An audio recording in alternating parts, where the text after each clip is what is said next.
ano nga ba itong nandito sa dito sa 2024 territory, Ford territory, ano ha. So actually hindi ko pa talaga ito nakakalkal, ano ha. As in hindi ko pa nakakalkal.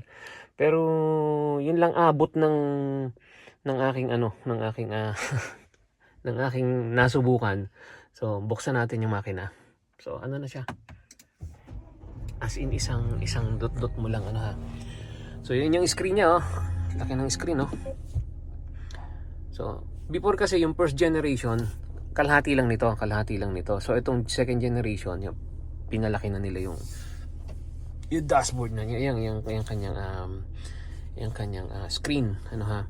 So ito ay merong meron na siyang park assist, yung halimbawa nag-aalangan ka na mag-park, so gagasan mo lang ng konti pero siya na ang iseset mo lang siya na ang magpa-park, hindi mo nahahawakan ng manibela. So ganun na, no. And then meron na rin ito na yung halimbawa nasa highway ka, no, and then ang takbo mo let's say is 100, iseset mo lang dito, and then pagkatapos pwede ka nang hands-free na. Kung gusto mong kumain, siya na yung tatakbo sa'yo, siya na lahat, as in yung cruise control niya, as in siya na, ha. Pwede mo nang kalikutin yung katabi mo. So, di ba? So lahat siya is touchscreen na. Yung aircon niya ganoon na lang. And then ang dami niya kasing features na na yung iba is para bang sabi ko parang hindi naman ata kailangan yun, kaya lang masyadong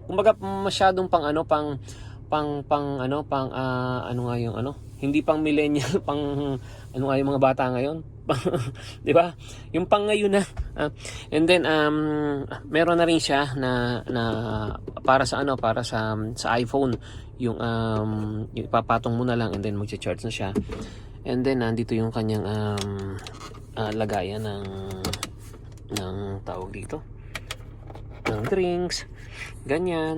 And then etong kanyang di ba? Planggana niya, oh. Then sa ilalim nandun yung USB, ganyan.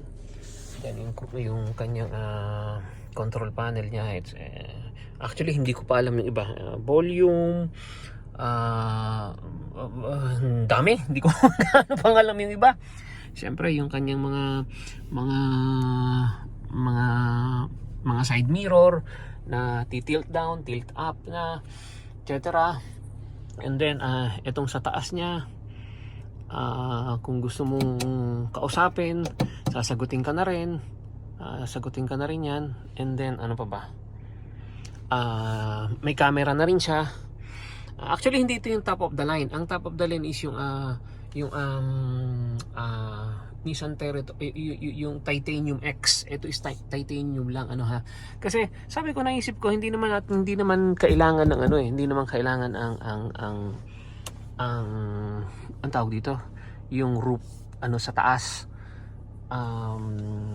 Hindi mo naman kailangan yung moonroof sa taas kasi lagi naman tayong mainit, so hindi na talaga yun ang kinuha namin. So yan yung loob, napakaluwag ng loob.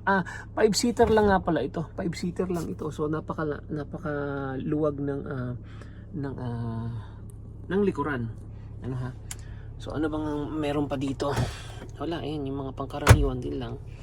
Pero in terms of yung dito actually hindi ko pa talaga gaanong nadudot-dot. Medyo marami siyang hindi ko pa talaga alam na, kasi ilang araw pa lang naman ito. 3 araw pa lang naman ito dito sa amin. So nasabay naman na may bisita kami. So hindi ko talaga siya na makalkal. Ganon. So may sensor, ang camera nito is 360 ang camera to. Halimbawa yan, magre-reverse ka, and then yung parking niya, yung kanyang handbrake is ganyan na lang, pipindutin mo na lang. So makikita mo yung naka 360 na camera. So talagang mag-aano na talaga siya, kaya na niya mag-park na mag-isa. So ayan, makikita niyo yung posisyon ng aking yan yung parking, no?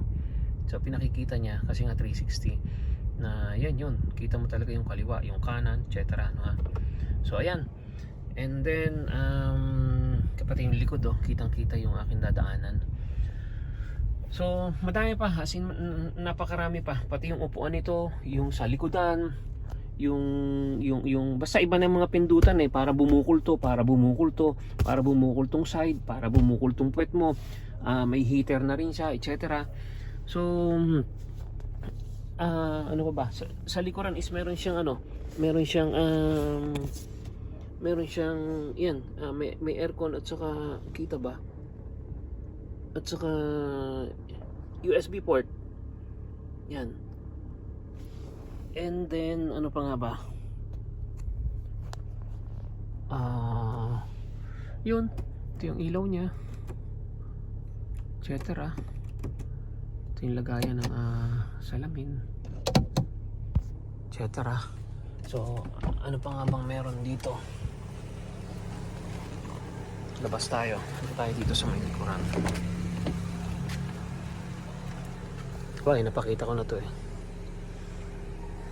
So yan.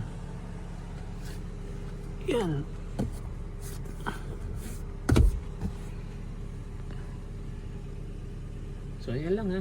Yun lang yung iba sa ako na siguro. Tsaka ko ipakikita kapag ka nag-drive ko na, pinag-aralan ko na yung mga cruise control niya, yung parking assist niya, etc. Iba-vlog ko rin yun kasi para makatulong din doon sa ibang mga katulad ko na yung kumbaga yung mga first timer, ano ha. So yun lang po, Ford Territory 2024 second edition. So bye for now.